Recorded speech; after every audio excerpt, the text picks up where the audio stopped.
चलिए आज भारत के प्राकृतिक साम्राज्य की एक यात्रा पर चलते हैं। ये कोई मामूली सफर नहीं है। हम घने जंगलों से गुजरेंगे, ऊंचे पहाड़ों को छुएंगे और यहाँ की उस हैरान कर देने वाली वाइल्ड लाइफ से मिलेंगे। तो चलिए इस कहानी को समझने के लिए सबसे पहले कुछ आंकड़ों पर नजर डालते हैं।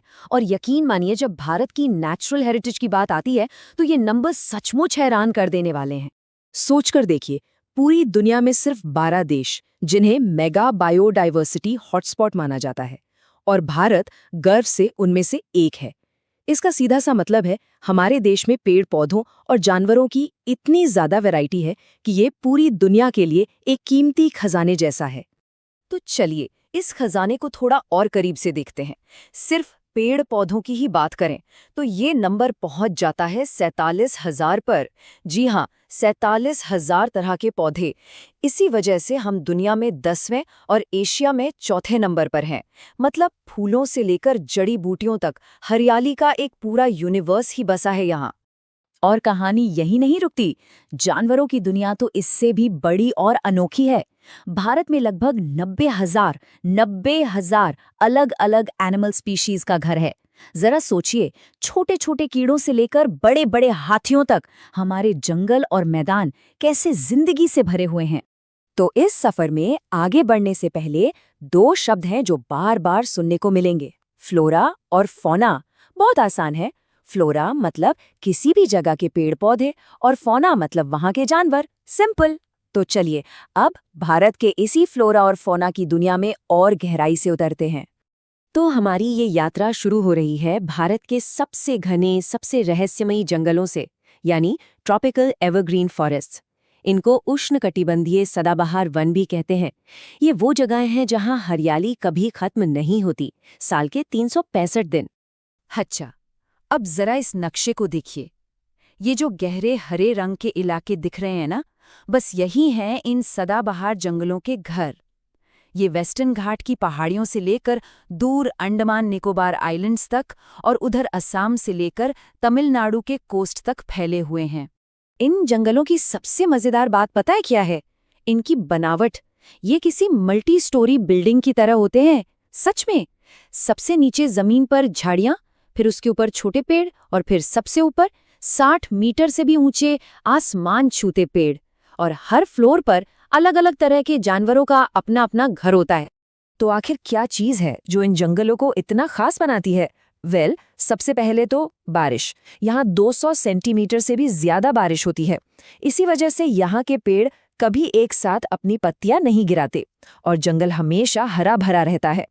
यही घना माहौल हाथियों, बंदरों और यहाँ तक कि एक सींग वाले गैंडों के लिए एक परफेक्ट घर बन जाता है। और हाँ, यहाँ एबोनी और महोगनी जैसी दुनिया की कुछ सबसे कीमती लकड़ियां भी पाई जाती हैं। चलिए अब सदाबहार जंगलों की नमी को पीछे छोड़कर भारत के उस हिस्से में चलते हैं जहाँ का मिजाज मौसम के साथ साथ बदलता है। अब हम बात करने वाले हैं पर्णपाती और कंटीले वनों की, जो भारत के सबसे बड़े और कुछ मामलों में सबसे सूखे इलाकों में फैले हैं। नक्शे पर वापस आते हैं। ये जो बड़ा सा हल्का हरा इलाका दिख रहा है, ये है पर्णपाती वन। भारत में सबसे ज्यादा यही जंगल फैले हुए हैं। इन्हें एक और नाम से जाना जाता है, मानसून फॉरेस्ट्स। और वजह बिल्कुल सीधी है, इनकी पूरी जिंदगी मानसून की बारिश पर ही टिकी होती है। ये स्लाइड बहुत अच्छे से दिखाती है कि पानी कैसे किसी जंगल का पूरा कैरेक्टर ही बदल देता है। देखिए, एक तरफ है ट्रॉपिकल एवरग्रीन फॉरेस्ट्स, जहां 200 सेंटीमीटर से ज्यादा बारिश होती है, जिससे वो घने और मल्टी लेयर्ड बनते हैं। और दूसरी तरफ है थॉर्न फॉरेस्ट, यानी कंटीले वन, जहां 70 सेंटीमीटर से भी कम बारिश होती है। तो यहाँ के पेड़ों ने क्या किया? उन्होंने खुद को बचाने के तरीके ढूंढ लिए। पानी के लिए गहरी जड़ें और पानी बचाने के लिए छोटी छोटी पत्तियां। इन सूखे इलाकों में जिंदा रहने के लिए पौधों ने जो तरीके अपनाए हैं ना, वो कमाल के हैं। जैसे बबूल और कैक्टस, ये अपनी लंबी जड़ों से जमीन में बहुत नीचे से पानी खींच लेते हैं और अपने मोटे तनों में स्टोर करके रखते हैं। और यही वजह है कि यहाँ जंगली गधों और ऊंटों जैसे जानवर भी आराम से अपना गुजारा कर लेते हैं।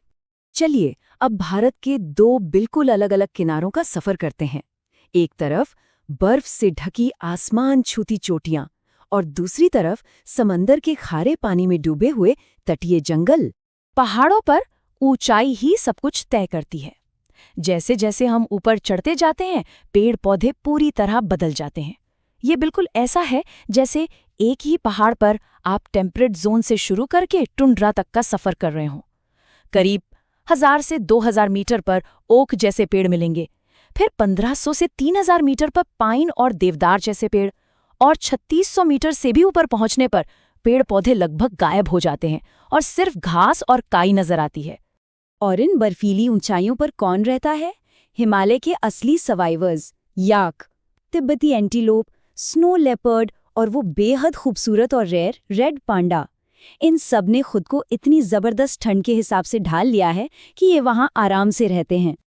पहाड़ों की ऊंचाइयों से सीधा उतरते हैं समंदर के किनारों पर। यहाँ एक ऐसा अनोखा जंगल है जो पानी में ही उगता है, मैंग्रोव फॉरेस्ट्स। ये एक तरह से जादुई जंगल हैं जो वहाँ उगते हैं जहाँ नदियों का मीठा पानी समंदर के खारे पानी से मिलता है। इनकी उलझी हुई जड़ें मिट्टी और कीचड़ को कसकर पकड़े रहती हैं। और दुनिया का जो सबसे बड़ा मैंग्रोव जंगल है वो गंगा ब्रह्मपुत्र डेल्टा में है। हम सब उसे सुंदरबन का नाम से जानते हैं। पता है इसका नाम कहाँ से आया?